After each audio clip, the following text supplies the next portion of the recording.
kasih jawaban. Gitu kan. Seperti itulah adabnya.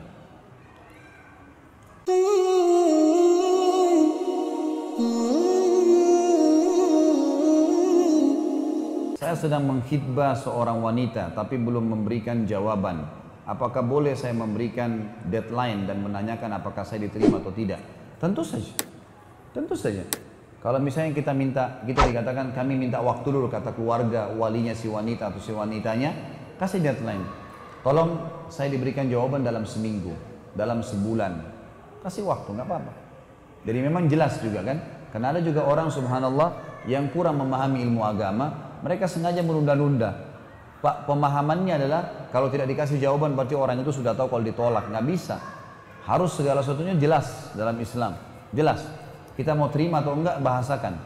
Nabi SAW, Masya Allah.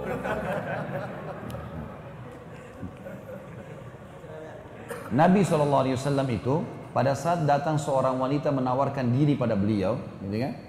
Beliau langsung kasih jawaban pada saat itu. Dia mengatakan, ya Rasulullah, saya hibahkan diriku pada anda. Ya. Maka Nabi SAW melihatnya, waktu tidak ada hajat, Nabi SAW langsung pada saat itu, tidak ada hajat saya untuk menikah, gitu kan? Lalu Nabi SAW tawarkan, adakah yang mau menikahi wanita ini? Lalu kemudian berdirilah seorang sahabat yang akhirnya menikahi wanita itu. Jadi teman-teman kalau tidak cocok jangan ditunda.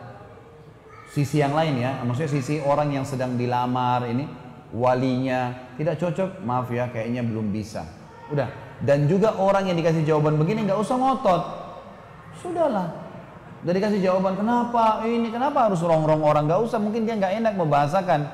Nanti akhirnya kalau dia bahasakan, oh karena kamu pendek, kan tersinggung nanti. Kalau orang sudah bilang maaf kami belum bisa, ya sudah. Nggak usah diteruskan. Masih banyak manusia lain, ya. Jangan kurung diri kita di bingkai kehidupan yang kita buat sendiri. Saya kalau tidak nikah sama orang ini saya gila. Nanti gila benar tuh. Masih banyak orang lain. Kadang-kadang yang penting gini, tolak ukurnya. Kalau kita orang yang patuh kepada Allah, berjalan di atas jalan Allah teman-teman. Kalau kita sedang melakukan sesuatu kegiatan dan ternyata terhalang, pasti Allah kebaikan yang Allah inginkan. Tidak jadi nikah kah? Atau mungkin ya tidak jadi buka usaha, mungkin tidak jadi jadi partner, sangka baik dengan Allah. Karena kata Nabi SAW dalam hadis qudsi, Allah berfirman hadis qudsi, hadis Bukhari, ana inda dhanni abdi bi. Saya sesuai dengan prasangkaan hamba-hambaku, gitu kan. Jadi kita harus bersangka baik. Dari dua pihak ya. Dari satu sisi tentunya orang yang melamar jangan terlalu mendesak, dalam arti kata kalau sudah ditolak ya sudah, diterima alhamdulillah, bisa juga kasih deadline. Dari sisi lain yang dilamar juga boleh kasih jawaban dan tidak usah berlama-lama. Dan jangan berpikir orang sudah paham dengan seminggu dua minggu tidak kasih jawaban berarti sudah ditolak. Enggak, kasih jawaban. Seperti itulah adabnya.